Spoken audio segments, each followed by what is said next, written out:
자, 그 다음에 솝 에러 메시지에 대해서 설명을 드리도록 하겠습니다.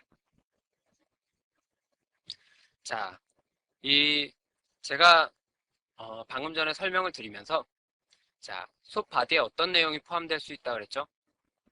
웹 서비스를 호출하고 응답하는 데 관련된 메시지가 포함될 수도 있고, 그리고 솝 메시지를 처리하는 도중에 에러가 발생했을 경우에 에러 메시지를 솝 바디 안에 포함할 수 있다 그랬어요.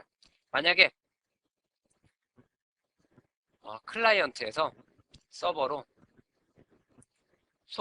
웹 서비스를 호출하기 위해 솝 메시지를 전달했어요. 근데 뭐 어떤 이유에서든지 솝 메시지를 처리하지 못했어요. 서버에서.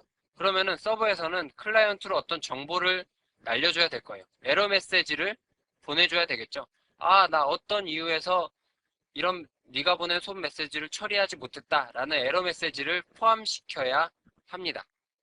자, 근데 이 에러 메시지 역시도 솝 메시지 프로토콜을 이용해서 전송되게 돼요. 그럼 이 에러 메시지를 솝 메시지 안에 기술해야 되는데 어디에 기술하느냐? 바로 솝 바디 안에다가 에러 메시지를 기술해서 클라이언트로 전송할 수가 있습니다. 그래서 솝에서 에러 메시지를 나타내는 엘리먼트는 펄트 엘리먼트예요. 그래서 이 펄트 엘리먼트가 의미하는 건 솝 메시지를 처리하는 도중에 발생한 에러에 대한 정보를 기술하기 위한 엘리먼트가 바로 펄트 엘리먼트예요. 그래서 이 펄트 엘리먼트는 그 솝 바디를 의미하는 바디 엘리먼트의 하위 엘리먼트로 사용될 수 있습니다. 그래서 그 내용은 이와 같아요. 자, 이거는 지금 어떤 메시지냐면 클라이언트에서 서버로 어떤 솝 메시지를 메소드 호출을 하기 위해서 솝 메시지를 전송했어요. 근데 서버에서 솝 메시지를 처리하지 못해서 클라이언트로 에러 메시지를 전송하기 위한 메시지가 바로 아래와 같은 메시지입니다. 자, 그래서 메시지의 구조를 보니까 자, 인벨롭이라는 루트 엘리먼트가 나오고요. 그리고 솝 헤더와 솝 바디가 포함되어 있네요. 자, 솝 바디 안에는 뭐가 있어요? 펄트라는 엘리먼트가 나오네요. 이 펄트라는 엘리먼트만 딱 보면 뭘 할 수 있다? 아, 이거 솝 메시지가 잘못 처리돼서 에러 메시지를 기술하고 있구나 라는 걸 알 수가 있습니다.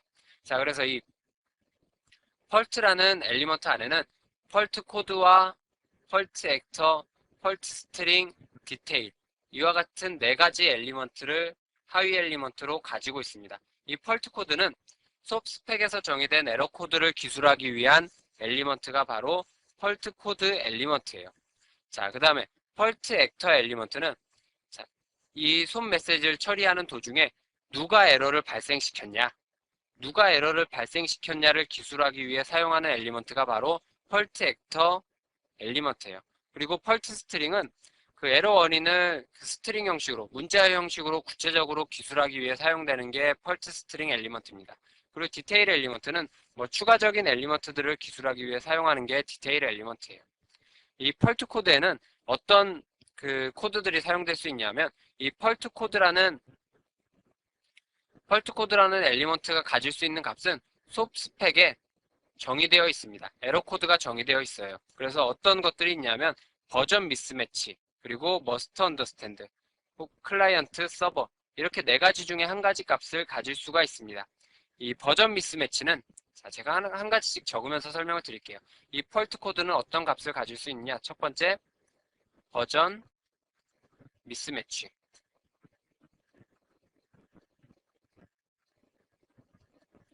이 버전 미스매치는 현재 솝 버전이 1.1이라고 설명을 드렸어요. 자, 우리가 사용하는 솝 버전은 1.1입니다. 그리고 현재는 솝 2.2까지 있죠.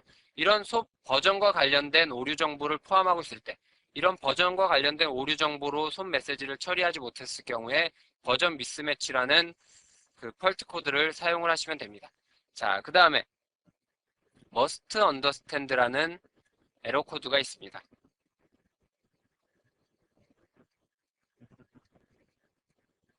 이 must understand라는 에러 코드는 자, 수업 헤더에 must understand라는 어트리뷰트를 사용할 수 있다라 그랬죠.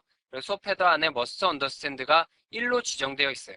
1로 지정되어 있으면 반드시 처리해야 된다라는 의미죠. 근데 must understand attribute의 값이 1로 지정되어 있음에도 불구하고 제가 솝 헤더를 처리하지 못했어요.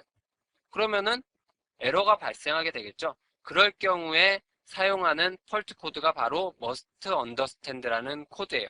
자, 그 다음에 클라이언트와 서버라는 코드가 있습니다. 자, 클라이언트와 서버라는 값은 그 에러 코드는 각각 클라이언트의 어떤 문제로 인해서 솜 메시지를 처리하지 못했다. 혹은 서버의 어떤 문제로 인해서 메시지를 처리하지 못했다. 라는 걸 나타내기 위해서 사용하는 게 바로 클라이언트와 서버라는 에러 코드예요. 그래서 펄트 코드라는 엘리먼트가 가질 수 있는 값은 이렇게 버전 미스매치, must understand, 클라이언트, 서버 이렇게 네 가지 중에 한 가지 에러 코드 값을 가질 수가 있습니다. 자, 이 펄트에 관한 내용은 솝 1.2에서 굉장히 많이 변경이 됐어요. 자, 근데 뭐 그 변경된 내용을 지금 다 여러분들께 설명드리긴 어려울 것 같고 그 변경된 사항에 대해서는 제가 책에 정리를 해놨으니까 여러분들이 책을 한 번씩 보시기 바랍니다. 자, 어쨌든 제가 지금까지 솜 메시지의 구조에 대해서 설명을 드렸어요. 자, 지금까지 설명드린 솜 메시지의 구조를 차근차근히 한번 정리를 해볼게요, 제가.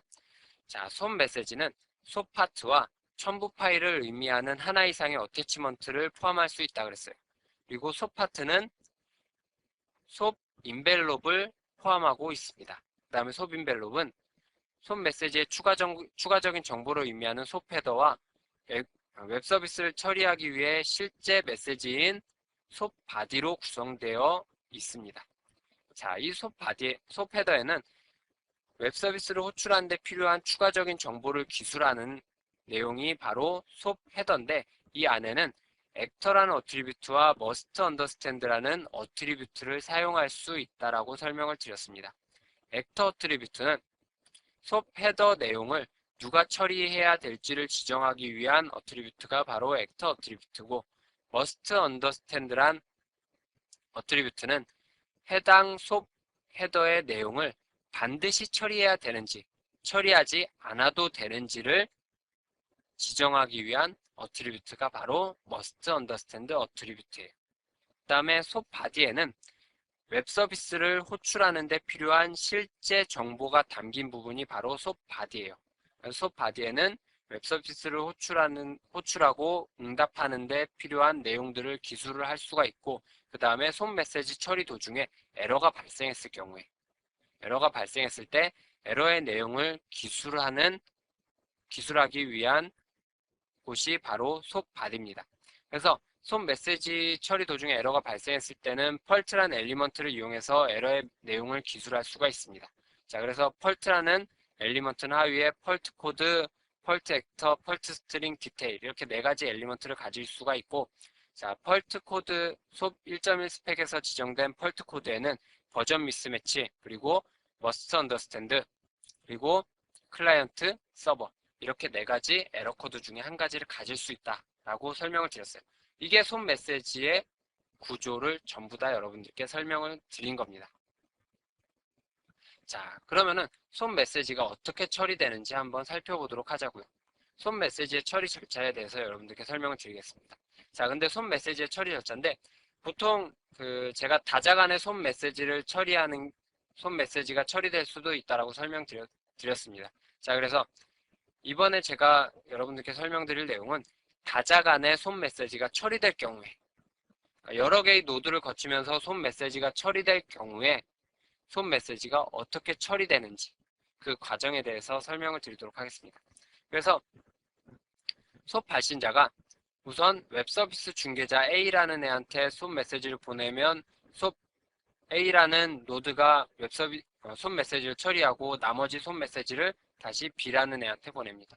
그리고 B라는 애가 또 솜 메시지 처리해서 마지막 종점인 C라는 애한테 보내면 이제 웹 서비스를 다 처리하고 그것에 대한 응답을 다시 솜 메시지 발신자에게 보내는 과정으로 솜 메시지가 처리된다라고 가정을 하자고요.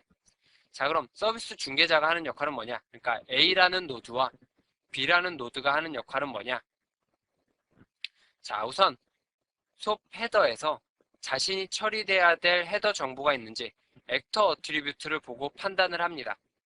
자, 만약에 자기가 처리해야 될 헤더 정보가 있다면 그 헤더 정보의 값이, 그러니까 헤더 정보의 안에 사용된 must understand attribute의 값이 1인지 0인지를 판단합니다. 1이면 반드시 처리해야 되고 0이면 처리하지 않아도 상관없다 그랬죠.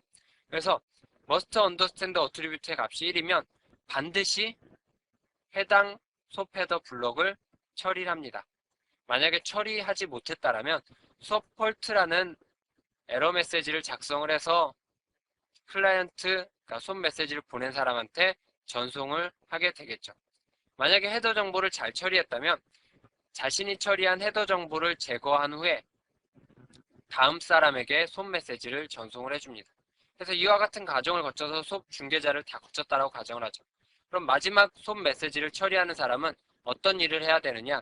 처리되지 않은 마지막 헤더 정보 부분을 모두 처리하고 실제 수업 메시지를, 그러니까 웹 서비스를 처리하는 데 필요한 수업 바디에 기술된 내용을 처리를 합니다. 그리고 그 처리 결과를 필요에 따라서 수업 메시지 발신자에게 전송을 합니다. 웹 서비스 클라이언트에 전송을 하는 거죠. 자, 이와 같은 과정을 거쳐서 수업 메시지가 처리되게 됩니다. 자, 그 다음에 이번 두 번째 절의 마지막 내용인 첨부 파일이 포함된 수업 메시지에 대해서 설명을 드리도록 하겠습니다. 자, 제가 수업 메시지는 하나 이상의 첨부 파일을 포함할 수 있다고 그랬어요. 그래서 그 하나의 첨부 파일은 어태치먼트로 불린다라고 이야기를 했습니다. 그래서 수업 메시지는 하나 이상의 어태치먼트를 포함할 수도 있습니다. 그리고 첨부 파일의 형식은 마인 타입으로 구분을 합니다. 그래서 그 구조를 보면 첨부 파일이 포함된 수업 메시지의 내용을 보면, 자, 수업 파트가 있겠고요. 자, 그 다음에 하나 이상의 첨부 파일을 포함할 수 있다 그랬는데 그 첨부 파일을 의미하는 어태치먼트가 이와 같이 포함될 수 있습니다. 자, 이거는 지금 어태치먼트, 첨부 파일을 2개 포함하고 있는 수업 메시지예요. 자, 그래서 수업 메시지에 포함된 첨부 파일은 이와 같이 컨텐츠 타입이라는 예약어와 텍스트 플레인이라는 마인 타입을 이용해서 그 내용의 데이터 타입을 표기하게 됩니다. 마찬가지로 이미지 데이터가 포함되어 있을 경우에 이미지 데이터를 이렇게 마인 타입으로 표현을 해서 첨부를 하게 됩니다. 자, 이와 같이 수업 메시지는 첨부 파일을 포함할 수도 있다라는 걸 알고 계시기 바랍니다. 자, 그래서 제가 2절에서는 수업 메시지의 구조에 대해서 여러분들께 설명을 드렸습니다.